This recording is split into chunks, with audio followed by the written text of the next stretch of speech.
கான்செப்டை கொடுத்து அதற்காக ஒதுக்கி வைத்தார்.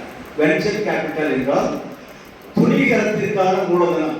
துணிகரம் என்றால் வள்ளுவர் சொல்வது போல பல வழிகளை அறிந்து, பல என்னுடைய வழி, மாற்றான் வழி, இவைகளை எல்லாம் அறிந்து எடுக்கின்ற துணிச்சலான முன்னெடுப்புகளுக்கு உதவுகின்ற மூலதனம்.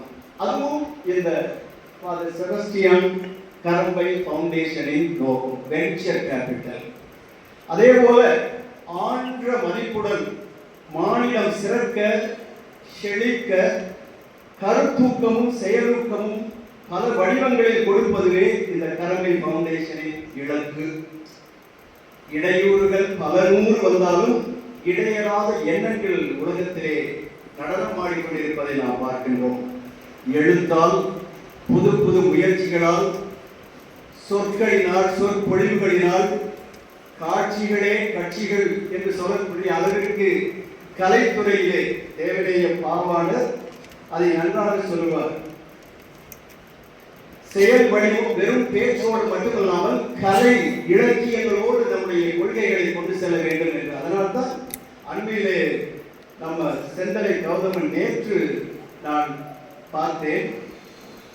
வெஸ்ட் பெங்காலில் ஒருவர் பெரியாருக்கு இன்னும் 500 ஆண்டுகள் இருந்தாலும் அவரை யாரும் மறக்க முடியாது என்று சொல்லியிருக்கின்றார். செந்தலை கௌதமன் இன்னும் 500 ஆண்டுகள் நடிப்பார்கள். ஒரு நூற்றாண்டு கடந்து வந்திருக்கிறோம். இன்னும் 500 ஆண்டுகள் இருந்தால் அந்த அளவுக்கு ரிசோர்ஸ்ஃபுல் மேன். தன்னிலேயே அவர் அந்த ரிசோர்ஸை எடுத்துக்கொண்டு இந்த சமுதாயம் மேம்பட வேண்டும் என்று உழைத்தனர். நான் மிஸ்டர் சுபத்திர பாண்டியனை பார்க்கிற போது அவருடைய தந்தையார் ராமசுப்பையா அவருடைய கையை நாங்கள் பிடித்திருந்தோம் என்றால், இங்கு இருக்கிறவர்கள் நாங்கள் என்னை போன்ற குருக்கள் பிடித்திருந்தோம் என்றால் பெரியாருக்கு 501 ஆண்டுகள் என்று கூட நான் சொல்லுவேன். 500 ஆண்டுகள் என்று சொல்லியிருக்கார்கள், 501 ஆண்டுகள் என்று கூட சொல்லுவேன். அதே சமயத்திலே மிஸ்டர் சிவவீரபாண்டியன் போன்றவரை எங்கள் குருகுலத்திலே சேர்த்திருந்தால் காரைக்குடியில் தஞ்சை பெரிய கோவில் போல பெரிய கோவில் ஒன்று கட்டியிருக்கலாம் என்ற எண்ணமும் எனக்கு வருகிறது. அவருடைய முதல் ஆட்சிகளே கோவில் இருக்கும் ஊரில் குடியிருக்க வேண்டாம் என்பது. நான் சரியாக சொல்கிறேன்னா, கோவில் இருக்கும் ஊரில் நான் இப்பொழுது அதை சற்று மாற்றி கரம்பையிடமும் ஜான் பீட்டர் போன்றவர்களிடம் பேசுகிறேன். ஒளிபெருக்கி இருக்கும் கோவில் இருக்கும் ஊர்களில் குடியிருக்க வேண்டாம் என்று மாற்றி சொல்லிக் கொண்டிருக்கின்றேன். என் மிகத்திற்கு பொற்குடத்திற்கு பொட்டு வைத்தது போல இங்கு வந்திருக்கின்ற இந்த 4 பேரும் மனதில் இருப்பதற்கு உண்மை என்று பெயர், வாயில் இருப்பதற்கு வாய்மை என்று பெயர், உடம்பில் இருப்பதற்கு தூய்மை என்று பெயர். இந்த 3 இருக்கிற போது வேலை செய்வதற்கு நன்மை என்று பெயர். இந்த 4ம் சேர்ந்ததுதான் செம்மை.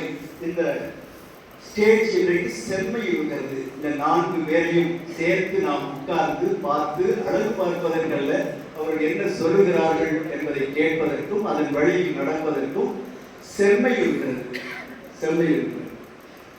ராமாயணத்தில் தீ பரவட்டும் என்பதை நான் நன்றாக அறிவேன், ஆதியும் மாலியும் நன்றாக அறிவேன். செம்மை சேர் நாமும் தன்னை கண்களால் தெளிய கண்டான் என்பது ராமாயணம்.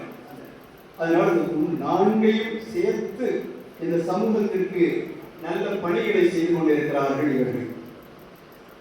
ஆயர் அவர்களை நான் ஏற்கனவே உங்களுக்கு சொல்லியிருக்கிறேன். பலரும் அறிவியர்கள். அவர் கேனடிஸ்ட், அக்காம்ப்ளிஷ்ட் கேனடிஸ்ட், லீடிங் கேனடிஸ்ட், கோர்ட்டிலே சொல்லியிருக்கேன், சுப்ரீம் கோர்ட்டில் சொல்லியிருக்கேன். இறையியலில் விவிலியத்திலும் பாண்டித்யம் பெற்றவர். விவிலியத்தை முழுக்க தன்னுடைய குரல்களுக்கு வளம் கொடுத்திருக்கிறார். நீங்க திராவிட இயக்கத்தில் முறைப்படி அணுகுனா பெரியாருடைய எழுத்துக்கள்லாம் அவர் வாய்ச்சி சொன்னாருன்னா இன்னும் கொஞ்சம் ரீச் ஆகும். அவருக்கு ஒத்துக்கு வரான்னு தெரியல. அந்த அளவுக்கு அவருடைய குரல் இனிமை, கேப்சரிங் டோன். அவரை நாம் இந்த பல வேலைகள், பல கமிட்மெண்ட்ஸ் எல்லாவற்றையும் விட்டு கரம்பையின் மேல் வைத்த மதிப்பினால் இதற்கு ஒத்துக்கொண்டார்கள். அவர்களை மீண்டும் ஒரு முறை தனிப்பட்ட முறையிலே உங்கள் முன் வரவேற்கிறேன்.